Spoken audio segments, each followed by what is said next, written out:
Friends, लगा दो आग पानी में जवानी इसे कहते हैं, छीन लो सिलेक्शन कहानी इसे कहते हैं। तो आइए आज के वीडियो में हम लोग देखते हैं हिंदी के बहुत ही महत्वपूर्ण क्वेश्चंस को और उसके टॉपिक्स को। तो आइए देखते हैं।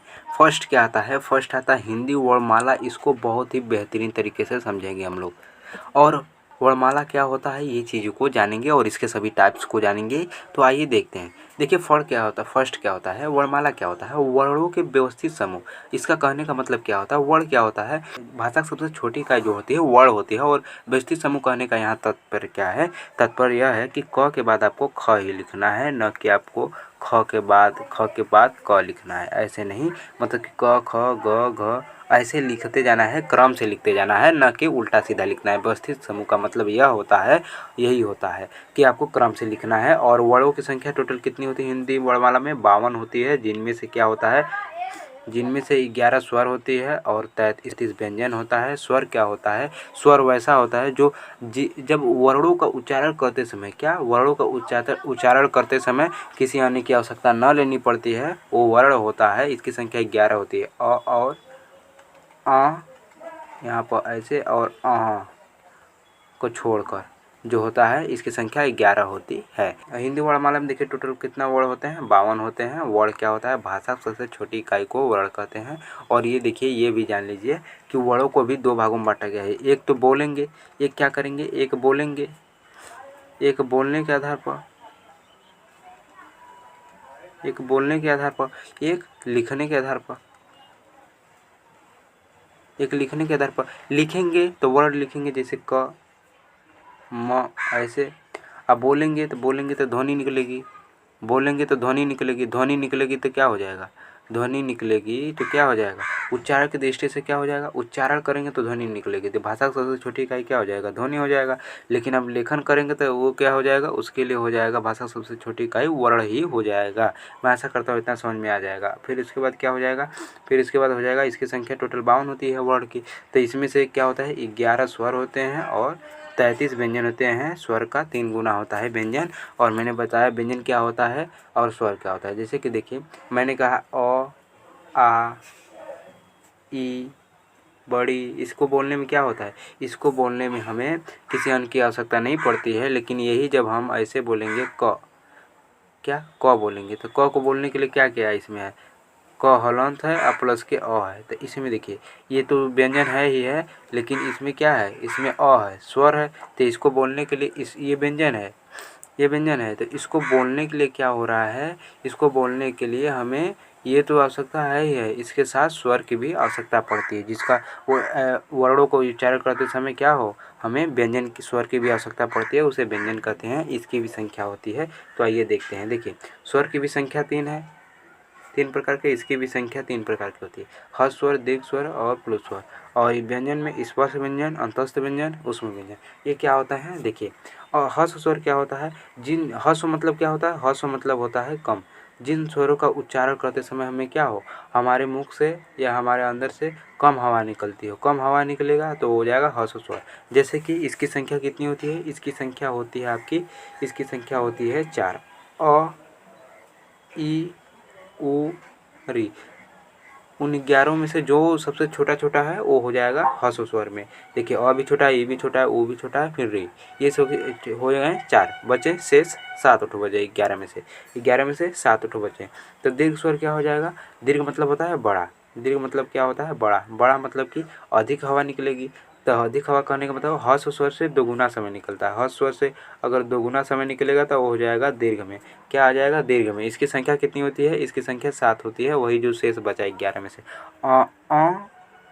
और को छोड़कर 11 ठो लिया गया है, तो बचा क्या? आ हो गया, बड़ी हो गया, बड़ा वो हो गया। फिर इसके बाद क्या हो जाएगा? ए हो जाएगा, ए हो जाएगा, ओ हो जाएगा, अ हो जाएगा। ये टोटल गिनी कितना हो गया? 1 2 3 4 5 6 7, 7 हो गए। यही सातों कौन है? ये जो है दीर्घ स्वर है, मतलब कि ह्रस्व स्वर से दुगुना समय लगेगा इसमें। प्लुत स्वर क्या होता है? ठीक क्या होता है? ह्रस्व स्वर का 3 गुना समय अधिक लगता है, तो ये क्या हो जाएगा? ये प्लुत स्वर के अंदर आ जाएगा। जैसे कि मैंने कहा सोम, तो सोम। और इसके पहचानने का तरीका क्या है, 3 को हिंदी में जो लिखा जाता है ऐसे, तो ये जिसमें आ गया तो ये समझ जाइए कि ये प्लू स्वर हो जाते हैं। जैसे ओम, इसमें क्या होता है, सबसे अधिक समय लगता है, जब तक कि सांस हमारी ना ख़त्म हो जाए तब तक बोलते हैं ओम, ऐसे बोलते हैं। तो ये इस सबसे अधिक इसमें समय लगता है, फिर दीर्घ में, फिर ह्रस्व में सबसे कम लगता है। ह्रस्व को पकड़िए, ह्रस्व क्या होता है, जिसमें सबसे बहुत बहुत कम हवा निकलती हो उच्चारण करते समय। जिन स्वरों का उच्चारण करते समय बहुत कम हवा निकलती है वो ह्रस्व स्वर हो जाएगा। जैसे कि अ ई उ री हो जाएगा। इसकी संख्या 4 होती है ह्रस्व की। दीर्घ क्या हो जाएगा, जब ह्रस्व स्वर से दोगुना समय निकलता है तो हो जाएगा दीर्घ में, इसकी संख्या 7 होती है। आ हो जाएगा बड़ी आ, बड़ी बड़ा ऊ, फिर उसके बाद ए ओ औ हो जाएगा, इसकी संख्या 7 होती है। प्लुत क्या हो जाएगा, जब ह्रस्व स्वर का 3 गुना समय अधिक लगता है तो प्लुत में आ जाएगा। ओम, सोम, भैया, ये सब जैसे भैया हैं बहुत दूर तो ऐसे बुलाते हैं नहीं, ऐसे भैया ऐसे आप बुलाते होंगे तो ऐसे होता होगा, जैसे ऐसे ये भ है, ये 3 है, फिर ये है भैया, ये हो जाते हैं। तो स्पर्श इतना समझ में आ गया। और इसी का मैंने नीचे बताया हुआ है। ह्रस्व स्वर क्या होता है, जिन स्वर का उच्चारण में बहुत कम समय लगता है ये हो जाते हैं और यूरी, इसकी संख्या 4 होती है। और फिर उसके बाद क्या होते हैं, दीर्घ स्वर क्या होता है, जिन स्वर के उच्चारण में ह्रस्व स्वर से दोगुना समय लगता है वो हो जाएगा ए, इसकी संख्या 7 हो जाती है। कौन होता है, बड़ा ई, बड़ी, उ, ए ओ औ, ये हो जाएगा। अब यहाँ पर देखिए, यहाँ कौन हो जाएगा, यहाँ पर प्लुत है। यहाँ प्लुत हो, जिन स्वर का उच्चारण में ह्रस्व स्वर का 3 गुना समय अधिक लगता है वो हो जाएगा ओम, भैया, रोम, सोम, ये सब चीज़ें हो जाती हैं। स्पर्श व्यंजन क्या होता है ये भी चीज़ें जान लेते हैं व्यंजन के प्रकार में। तो व्यंजन के प्रकार में देखिए मैंने कौन कौन बताया, मैंने बताया कौन कौन सा, मैंने 3 प्रकार के बताए हैं व्यंजन। देखिए आपको दिखा देते हैं, मैंने 3 प्रकार के बताए। देखिए स्पर्श व्यंजन, अंतस्थ व्यंजन और ऊष्म व्यंजन। स्पर्श व्यंजन क्या होते हैं, देखिए स्पर्श करने का मतलब है हमारे शरीर को जो स्पर्श करते हुए निकलती है। तो जैसे यहाँ पर कंठ हो गया, यहाँ पर जो गर्दन है यहाँ पर कंठ हो गया, कंठ के बाद ऊपर का आता है, ऊपर तालू आता है, तालू के बाद आगे दांत से ठीक सटा हुआ, और तालू के आगे ये हो जाएगा मूर्धा, मूर्धा सटा हुआ दांत होता है, दांत से ओठ होता है। तो यहाँ पर ओठ हो गया, होठ, यहाँ पर दांत हो गया, यहाँ पर क्या हो जाएगा, मूर्धा हो जाएगा, ये तालू हो जाएगा, और ये वाला जो है कंठ हो जाएगा। ये क्या हो जाएगा, ये कंठ हो जाएगा, ये तालू हो जाएगा, और ये वाला क्या हो जाएगा, मूर्धा हो जाएगा, और ये वाला दांत, और ये वाला होंठ। तो देखिए होता क्या है, स्पर्श व्यंजन कहने का मतलब है जब कोई भी व्यंजन का उच्चारण करते समय, व्यंजन का उच्चारण करते समय कंठ, तालु, मूर्धा, होंठ, सॉरी दांत, होंठ, इससे जब आता है वो बाहर, तो इससे होते हुए आता है बाहर, इन सभी में से किसी भी से भी बाहर होते हुए आता है तो वो हो जाएगा स्पर्श व्यंजन। इनकी संख्या जो होती है टोटल 25 होती है। कौन से लेके देखिए, इसकी संख्या टोटल 25 होती है, कौन से लेके म तक। अब देखिए, आइए जान लेते हैं स्पर्श व्यंजन की और जानकारी। देखिए क वर्ग वाले, क वर्ग कहने का मतलब है क, ख, ग, घ, अंग। ये देखिए, ये जिसमें आएगा ये कहाँ से होता है, ये कंठ से होता है। इस ये देखिए क्रम याद कर लीजिए, कंठ के बाद ऊपर आएगा तालु, कंठ के बाद तालु, तालु के बाद ऊपर मूर्धा, मूर्धा के बाद दांत, दांत के बाद होठ। ये चीज़ें ऐसे ऐसे आएंगी, ऐसे आ जाएंगी। तो पहला हो जाता है क वर्ग के लिए कंठ हो जाता है। एक वर्ग होता है, देखिए क, च, ट, त, प। ये देखिए 5 वर्ग हैं। एक वर्ग में 5 होती हैं, क, ख, ग, घ, अंग। तो इसमें 5 हो जाएंगे, इसमें 5 हो जाएंगे, इसमें 5 हो जाएंगे, और इसमें 5 हो जाएंगे, इसमें 5 हो जाएंगे। तो टोटल हो जाएंगी इसकी संख्या 25 हो जाती है। क से लेके म तक हो जाते हैं। क्या, क से लेके म तक हो जाते हैं। एक में 5 है तो 5 है तो 25 हो जाएंगे। और इसमें देख लीजिए क वर्ग वाले में, क वर्ग के लिए कौन कौन हो जाएगा, क से क और क से कंठ। क वर्ग में जो भी आएगा क, ख, ग, घ, अंग, ये सब हो जाएंगे।